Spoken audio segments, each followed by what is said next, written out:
The evil All the victims murderer were slashed to lives. death. With a knife? No, it sounds crazy, but it looks like they were killed with a giant pair of scissors. The giant scissors once again search for prey. A trail of terror stretches across Europe, from Norway to England. There it is, the Barrows Mansion. We have to go there and look around, or we'll never solve the mystery of Scissorman. You've got to be joking. It's way too dangerous. As long as he's alive, we're not safe anywhere, Doc. One after another, the horrifying murders continue.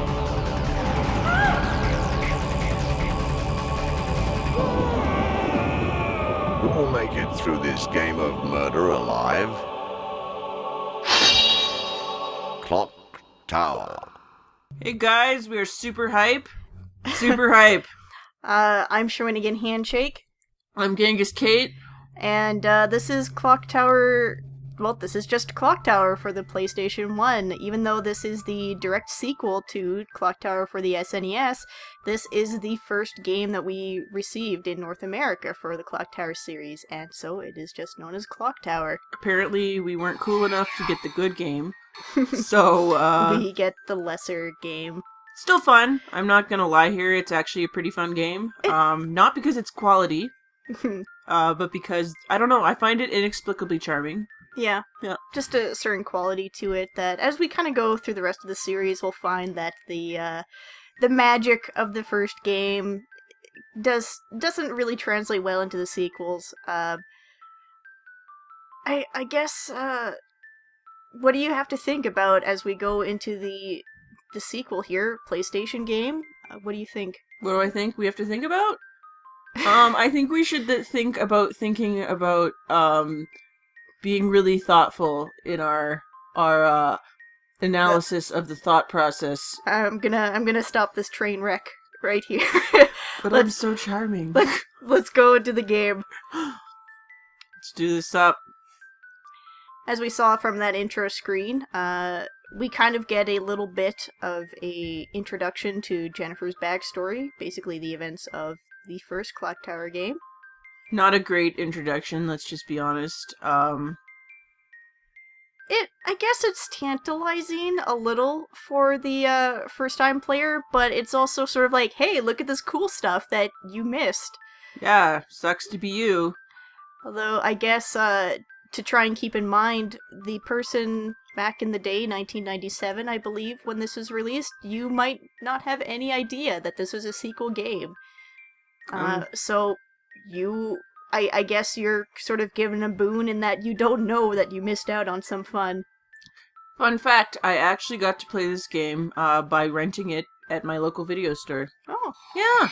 Which apparently I was really lucky in this regard, because I've met very few people who've played this game. Oh, interesting. Mhm. Not as popular, perhaps? Didn't get a good I think release? the Clock Tower series in general is a fairly niche series. I mostly played it because I just really love survival horror games. Ooh, spooky voices. Professor Barton? Professor Barton? Professor I'm Barton? vaguely irritated with you. What on earth are you doing, Professor? You mustn't hypnotize her like this. She's not ready to remember the murders yet. Helen, the Clock Tower murders are fascinating research material for me. Oh my god, what a jerk. I I must have know to the cause truth this of girl what trauma happened. because it interests me. I'm a good I guy. must Can't know. take any more of this today, Professor. I'm Shaker, taking her work. home. Tell me more! What More! are you doing? All right. But remember one thing, Helen. You may be her guardian, but you are also my assistant. Yes, Professor.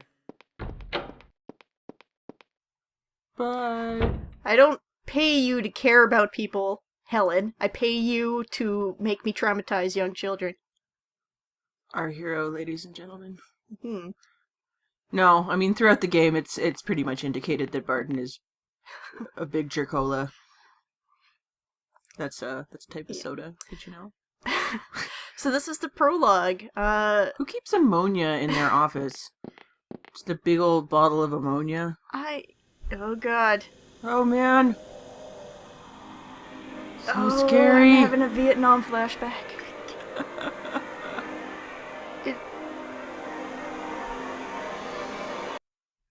We're good. Okay. Yeah, just a little bit of trauma there.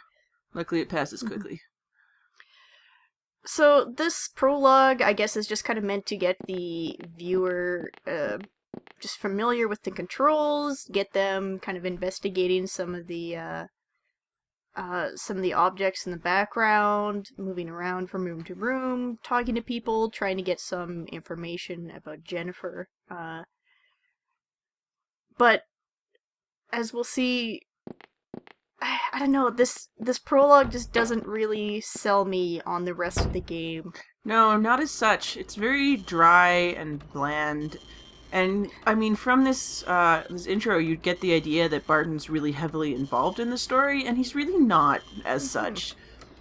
Like, he plays a part, for sure, but not as much as this intro would seem to indicate. Yeah, just the fact that he is our current playable character seems to suggest that he is important in some way.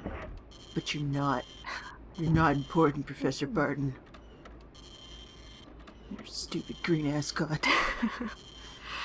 Well, and this is just, I mean, you look at the room and it's gray and dull and boring, and I mean, what's more exciting in a video game than office furniture?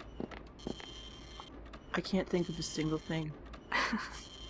It does not really that effective as the introduction to a game. Although I guess, again, we get these little nuggets of backstory. Helen and Jennifer here. So Helen took Jennifer in after the Clock Tower murders, and they're beginning to look like sisters, apparently. Sisters. It seems very clear that Helen is kind of Jennifer's surrogate mom in a way, which actually, the director of the game describes the relationship as purely sisterly. Oh, really? Yeah. So it is very much just sisters. I would have thought that just by having, Helen being the older woman who, I mean, she certainly seems to have shit together. She strikes me as being the responsible, maternal sort of woman, but I guess that doesn't really exactly rule out sisterly affection as well. Oh, it's true. I mean, especially older sisters display generally a lot of mothering tendencies. Mm-hmm. But, I mean, one of the downsides of this game is a lot of the relationships, like, I feel they come from supplemental material. It's not very... the narrative doesn't explain a lot that it should be. The game doesn't sell you on the relationships in the game itself. Mm-hmm. Not even just between Jennifer and Helen, but the characters' other relationships. So Helen's relationship with Barton, and a few other characters we'll see later, they're just not really just solidified within the game. No, they're not expanded upon. Mm-hmm.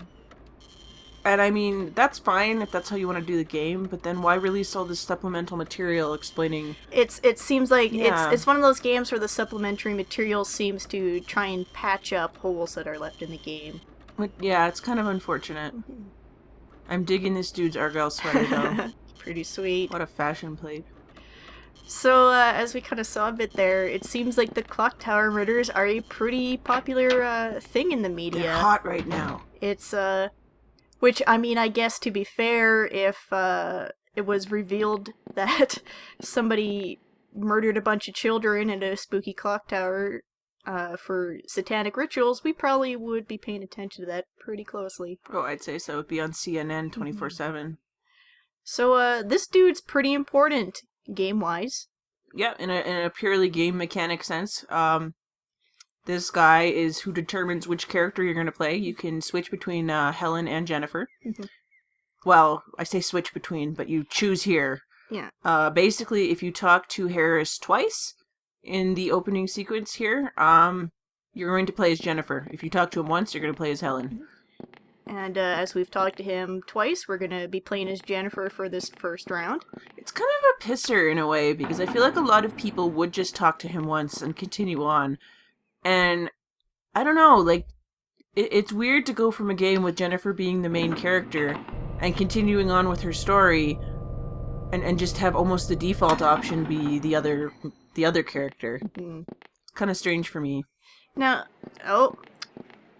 we're introduced to another new character here, Nolan. He's the best. So Nolan, of course, is the intrepid reporter who wants the scoop on the Scissorman murders, and also Tim, who doesn't matter. Good old Tim. Most important dude. So, as we'll see later on, Nolan becomes pretty important to the story. Right now here, he's just kind of doing the typical reporter thing of... Well, the interesting thing is he becomes important to the story in Jennifer's route. Oh. In Helen's route, I think he can die, actually. Oh, really? And Yeah. he has... His death in Helen's route has no No, not... impact on the rest of the game? Yeah, if I'm remembering correctly. I mean, as we've proved before, my memory is, yeah. Do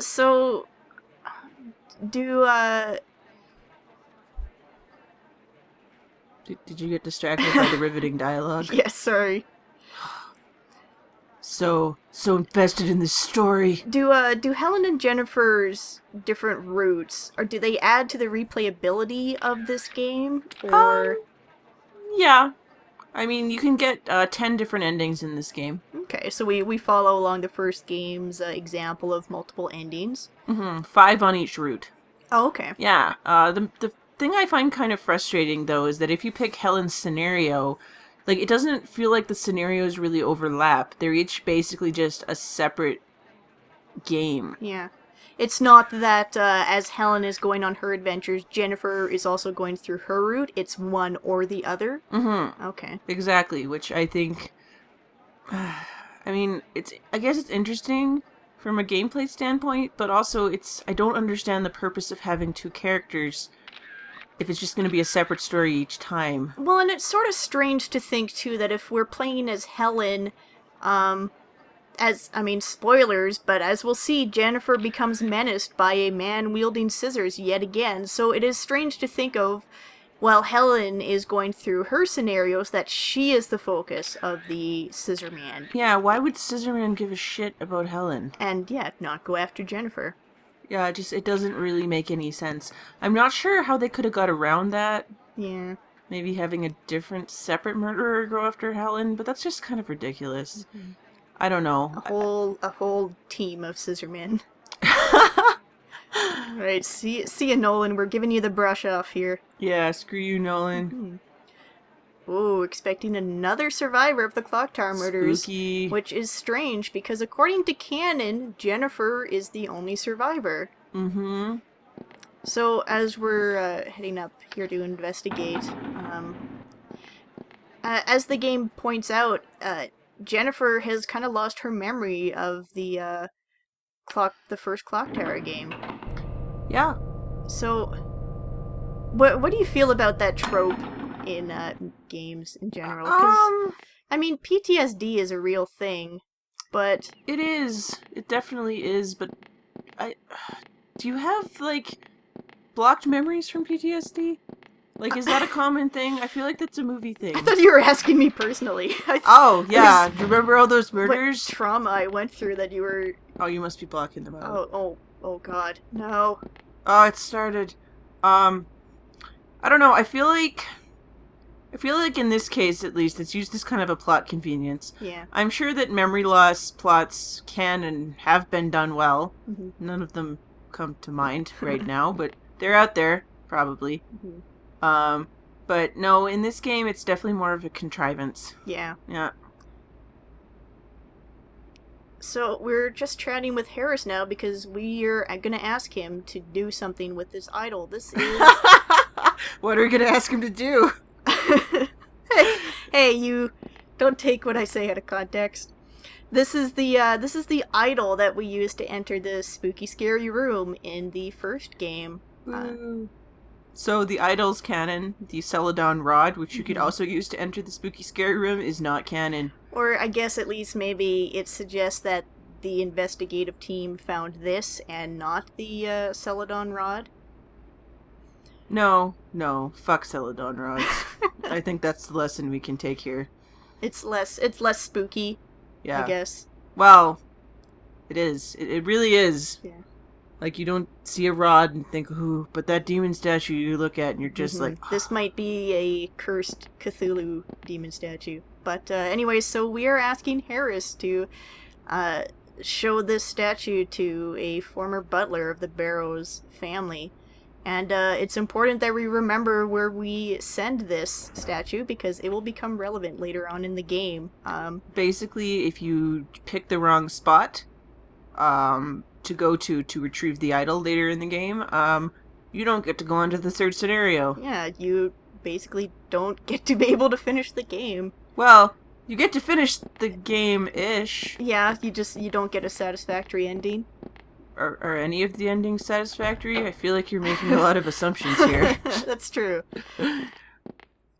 Oh, and here we are. So this is the young boy who we saw... Shorts McGee. This is the boy who is said to have also escaped from the Barrows mansion in the first game. And as like Jennifer, he has also lost his memory, although his is more extensive. So, I mean, from an interesting thing, an interesting viewpoint here is that the North American audience, this wouldn't have even twigged with them as being not kosher, but the Japanese audience who got to play the first game, presumably, this would have much more significance. Yeah, that's true. I guess the game does have that working to its advantage, is that without the first game knowing exactly what happened, you're going to kind of pass by these little, as you said, these little kind of red flags, like, hey, wait a second. Alright, let's get started. Alright, heading into the first real level of the game. See you then. Woo. Okay.